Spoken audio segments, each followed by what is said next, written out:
Operation തുഫാന്റെ അടുത്ത ഘട്ടം നമ്മൾ ആരംഭിക്കുകയാണ്. തുഫാൻ കെയർ സംസ്ഥാനത്തെ പ്രധാനപ്പെട്ട എല്ലാ ആശുപത്രികളുമായി നമ്മൾ ചർച്ച നടത്തി. ഈ മയക്കുമരുന്ന് ഉപയോഗിക്കുന്ന ആളുകളെ തിരിച്ച് ജീവിതത്തിലേക്ക് കൊണ്ടുവരാൻ വേണ്ടിയിട്ടുള്ള പദ്ധതിയാണ് തുഫാൻ കെയർ. ഇപ്പോൾ തന്നെ 60ഓളം ആളുകളെ ഞങ്ങൾ വിവിധ ആശുപത്രികളിലായി പോലീസ് ട്രീറ്റ്മെൻറ്റ് കൊടുക്കുന്നുണ്ട്. അപ്പോൾ അങ്ങനെയുള്ള ആളുകളെ കണ്ടെത്തി പ്രധാനപ്പെട്ട കേരളത്തിലെ ആശുപത്രികളുമായി സംസാരിച്ച് അവർക്ക് അതിനുള്ള സംവിധാനം ഒരുക്കുക എന്നുള്ളതാണ് ഒന്ന്. 2, സ്കൂളുകളിൽ കുട്ടികളെ സൈക്കോളജിസ്റ്റുകളെയും സൈക്യാട്രിസ്റ്റുകളെയും കൊണ്ട് ക്ലാസ് എടുപ്പിക്കുക, അവരുടെ ബിഹേവിയർ മനസ്സിലാക്കി അവർക്ക് ആവശ്യമായ എല്ലാ വിധത്തിലുമുള്ള ബോധവൽക്കരണ പ്രവർത്തനങ്ങൾക്ക് നേതൃത്വം കൊടുക്കുക. ആ പദ്ധതിക്കുള്ള നാളെ 4 മണിക്ക് IMAയുമായി തിരുവനന്തപുരത്ത് ചർച്ചയുണ്ട്.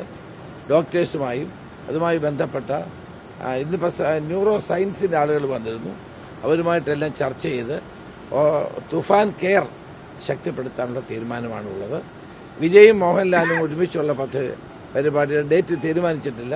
മോഹൻലാൽ അമേരിക്കയിലാണ്. അദ്ദേഹം വന്നു കഴിഞ്ഞാൽ അദ്ദേഹവുമായി സംസാരിച്ച ഡേറ്റും മറ്റു കാര്യങ്ങളും തീരുമാനിക്കും. ഈ നിതിൻ രാജിന്റെ ആത്മഹത്യയുമായി ബന്ധപ്പെട്ട് ഇന്നലെ ഡോക്ടർ റാമിനെ അറസ്റ്റ് ചെയ്തു. പക്ഷെ അതിൽ നടപടിക്രമം കൃത്യമായി പാലിച്ചില്ല എന്ന് പറഞ്ഞിട്ട് കോടതി അയാളെ വിട്ടു. അത് പോലീസിന്റെ ഭാഗത്തുനിന്ന് ഒരു വലിയ വീഴ്ച സംഭവിച്ചിട്ടില്ല. അതെന്താണെന്ന് പരിശോധിക്കാൻ ഞാൻ ആവശ്യപ്പെട്ടിട്ടുണ്ട്. സാധാരണഗതിയിൽ പോലീസ് സ്വീകരിക്കേണ്ട നടപടികളെല്ലാം സ്വീകരിച്ചു എന്നാണ് മനസ്സിലാക്കാൻ കഴിഞ്ഞത്. എന്താണെന്നുള്ളത് പരിശോധിക്കാൻ ഉത്തരമേഖല IG പുട്ട വിമലാദിത്യയോട് ഞാൻ ആവശ്യപ്പെട്ടിട്ടുണ്ട്. അദ്ദേഹം റിപ്പോർട്ട് നൽകും. കഴിഞ്ഞിട്ട് ഞാൻ പറയാം. സാധാരണഗതിയിൽ പോലീസ് പ്രതിയെ അറസ്റ്റ് ചെയ്യുമ്പോൾ പാലിക്കേണ്ട എല്ലാ നിബന്ധനകളും സുപ്രീം കോടതി ഉത്തരവുകളുണ്ട്. അതിന്റെ അടിസ്ഥാനത്തിലാണ് ചെയ്യുന്നത്. ഈ കാര്യത്തിൽ എന്ത് സംഭവിച്ചു എന്നുള്ളത് ഞാൻ പരിശോധിച്ച് റിപ്പോർട്ട് നൽകാൻ ഉത്തരമേഖല IG പുട്ട വിമലാദിത്യയോട് ആവശ്യപ്പെട്ടു. മാത്രമല്ല ആ കുട്ടിയുടെ പിതാവും മറ്റുള്ള ബന്ധപ്പെട്ട ആളുകൾ എന്നെ കാണാൻ വന്നിരുന്നു. അവർക്ക് ഇപ്പോഴത്തെ ക്രൈംബ്രാഞ്ചിൽ വിശ്വാസമില്ല എന്ന് പറഞ്ഞു. അതുകൊണ്ട് നമ്മളിപ്പോൾ പുതിയൊരു അന്വേഷണ സംഘത്തെ നിയോഗിക്കാൻ തീരുമാനിച്ചിട്ടുണ്ട്. അതിന് ഇന്നലെ അതിന് ഉത്തരവ് കൊടുത്തിട്ടുണ്ട്. അജിത ബീഗത്തിന്റെ നേതൃത്വത്തിലുള്ള സംഘമായിരിക്കും ഇതിനി അന്വേഷിക്കാൻ പോകുന്നത്. അതിനുള്ള നിർദ്ദേശം കൊടുത്തിട്ടുണ്ട്.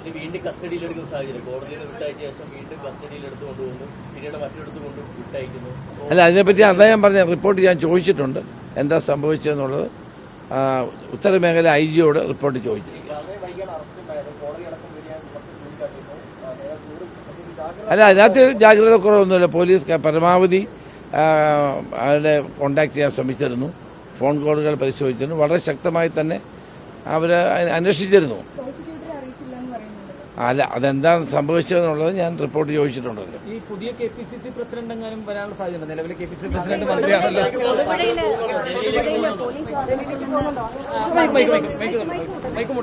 തൊടുപുഴയിലെ പോലീസ് വാഹനത്തിൽ നിന്ന് പട്രോളിംഗ് പോലീസ് വാഹനത്തിൽ നിന്ന് മദ്യവും നിരോധിത പുകയില ഉൽപ്പന്നങ്ങളും പിടികൂടിയ സംഭവങ്ങളുടെ വാർത്ത കണ്ടു. അത് അന്വേഷിക്കാം.